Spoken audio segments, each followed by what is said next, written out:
Charlie, and I'm coming to you today from my locals community with your daily dose of business inspiration. Come on over and join me at askcharlyleetham.locals.com. Follow along for free or become a supporter to actually join in the conversation.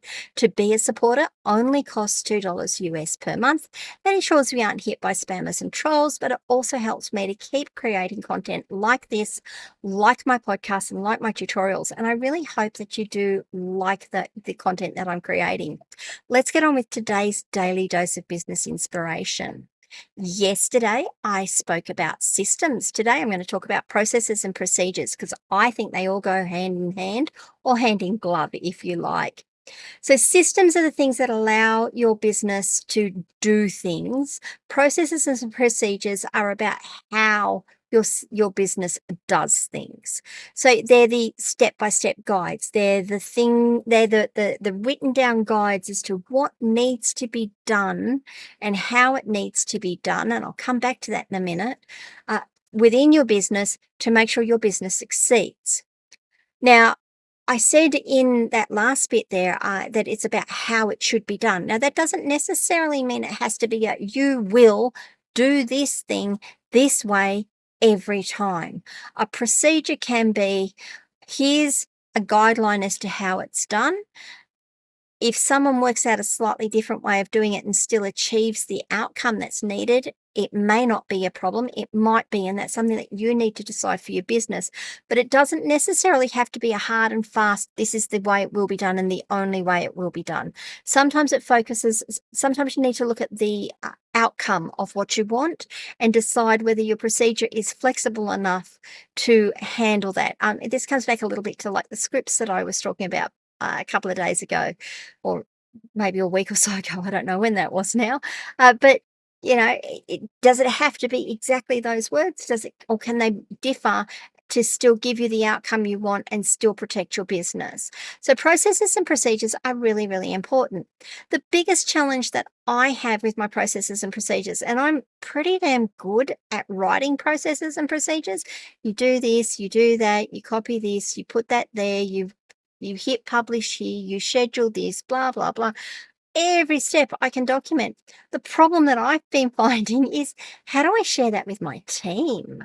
I've done it. I've put it up as a video somewhere, but then I want to do so that's the visual guide. I want to do the written guide. Step 1, write out the words. Step 2, write out the words. Step 3, write out the words. And then to add to that, I want to take screenshots and put the screenshots in there too, so people can see what screen they're on. Because not everyone learns through video. Not everyone learns through written down words. Sometimes they just need screenshots to see what they need to do. So once I've got those, how do I do it? I created a knowledge base. Like I said yesterday, I actually went to Zoho CRM and Zoho Desk to do my customer interaction and my team interaction. And as part of Zoho Desk, there's a really nice knowledge base function. So what I've now started doing is, for my team, I have a internal knowledge base board, and all of these processes and procedures are going up there, and everyone gets to see it. And when I update it, it says it's been updated. They can see what date it was updated, and I believe they can even see the review of what I changed as well. So do you have a way? Well, first of all, let me ask, have you got your processes and procedures written down so that when you bring a new team member on to start doing something for you, that you get the consistency of output that you're looking for? If not, why not? What's stopping you?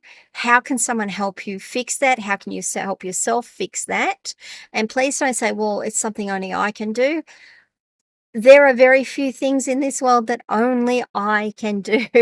And sometimes it's easier for me to do it. Sometimes it's quicker for me to do it. But it's not something that only I can do. It's just only I can do it to the quality that I want to do it. And sometimes I need to step back from that and say, well, maybe I'll accept something a little bit lower in quality to get the consistency of outcome. Just a thought, guys. Have a think about that one. If you've got those processes and procedures written down, how do you share them with your team, and how do you make sure your team can go back and check them regularly? And how do you share updates with your team? How do you make updates to those processes and procedures and make sure your team is aware of them as well? As with everything I've been sharing, I'm not perfect at this. Some of these things I really struggle at. Some of these things I go, this isn't an issue. But most of what I'm sharing here, you're getting because I've learned through hard example and hard experience that these are issues that we need to consider. So tell me about your processes and procedures. What's missing? What's happening for you? What's not happening for you? Do you disagree with everything I've said? Leave some comments below. Come across to locals, join in the conversation, start the conversation over there. Let's get some dialogue running. And please remember to like this video, subscribe to my channel, ring the notification bell so you find out when I provide more content. And if you're watching this somewhere where you can leave a review, please leave a review. It helps me immensely. And finally, the new one that I'm adding onto this really long list of things that I would ask you to do for me is, if you know of someone who could get some benefit out of this, share the video, share the post with them. I'd love that. Thanks, guys. I'll see you all tomorrow.